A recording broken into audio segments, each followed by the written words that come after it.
Hi, we are honored to speak at the Aphasia community event last year. Thank you, for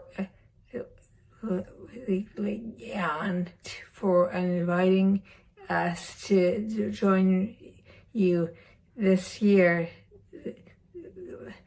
The video. I'm Deborah Meyerson. In 2009, I was a professor at Stanford. I encouraged students to explore topics like gender, race, diversity, and identity. In 2010, I had a severe stroke. It robbed me of all speech.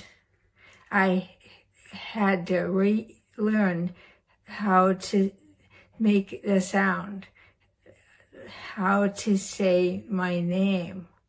I still have aphasia. Who am I now?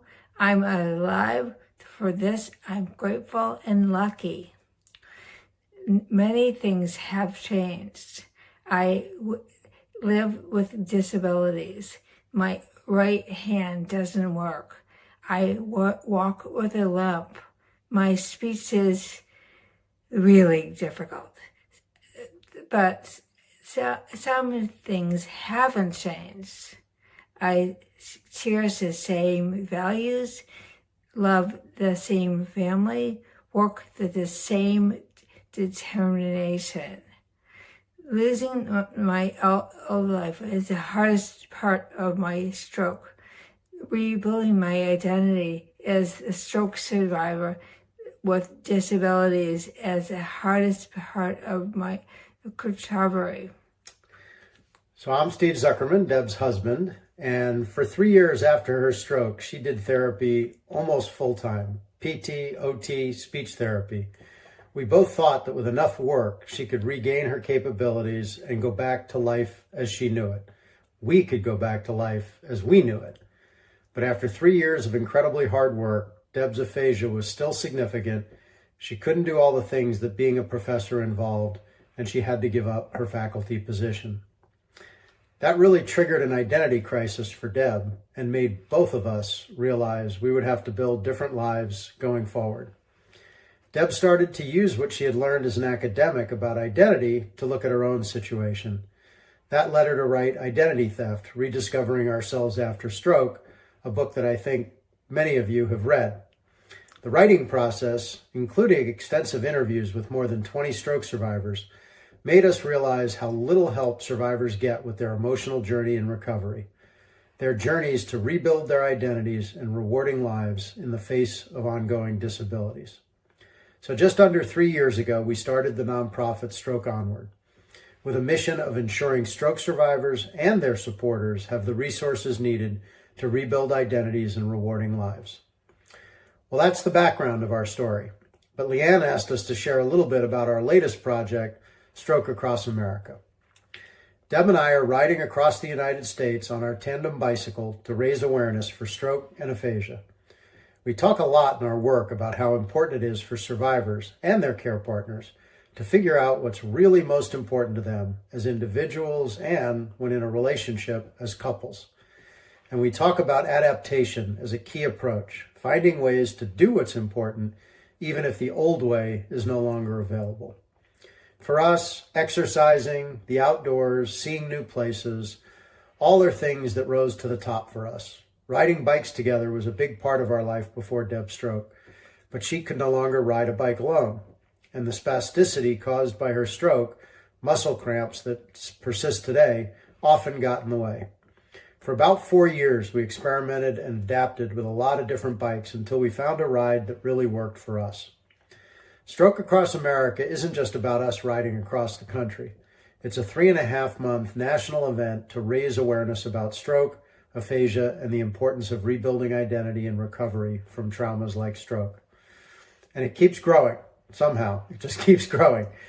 The support we set up that we created for the ride could handle 5 riders, so we've invited 3 other survivors to ride with us. Joe Golden is 72. He rode across the U.S. for his 60th birthday and then had a severe stroke when he was 65 and started using a recumbent trike as part of his recovery as soon as he could. Michael Obalomia had a stroke in 2016 and, like Deb, experienced severe aphasia. He was, among other things, a high school educator, and he has used poetry to help recover his language. He recently published a book called Finding My Words, Aphasia Poetry. And Whitney Hardy isn't a stroke survivor, but the survivor of a traumatic brain injury. She was hit by a car in 2014 when she was 26 years old and has struggled to rebuild her life in the face of memory and processing disabilities. She's a close family friend of ours, and we're thrilled that she wants to use this ride to help rebuild her identity as an athlete and as an independent traveler. It's customary on a cross-country ride to dip your back wheel in the Pacific, which we'll do in Astoria, Oregon, just west of Portland. Then we'll start our 4,300-mile route heading east through Oregon, Idaho, Montana, Wyoming, and down to Denver and Colorado. Then east to Kansas City and St. Louis, a bit north to Chicago, then Detroit, Deb's hometown, Buffalo, New York, and across New York State and Massachusetts to dip our front wheel in Boston, Massachusetts. As of now, we're planning 17 community events along the way. As I said earlier, the goal is to raise awareness. In addition to those events, we're working on lots of other ways to raise awareness and to get people involved. Our tagline for Stroke Across America is Join the Journey.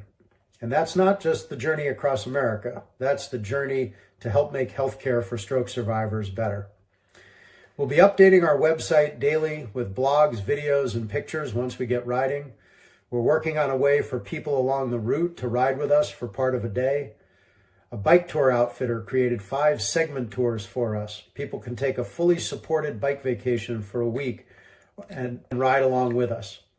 And we're working on a virtual ride where groups of people can sign up, ride on any bike or stationary bike wherever you want, log your miles, and track your progress as a team against our progress.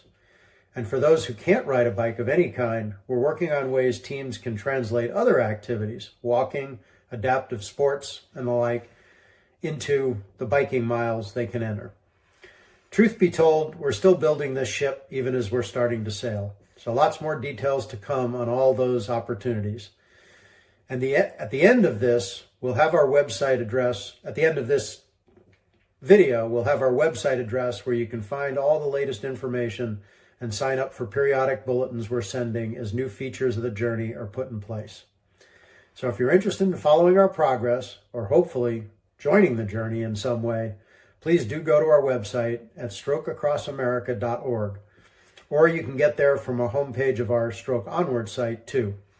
Sign up for our mailing list and you'll get our periodic bulletins that we're sending when new features of our journey are ready to share.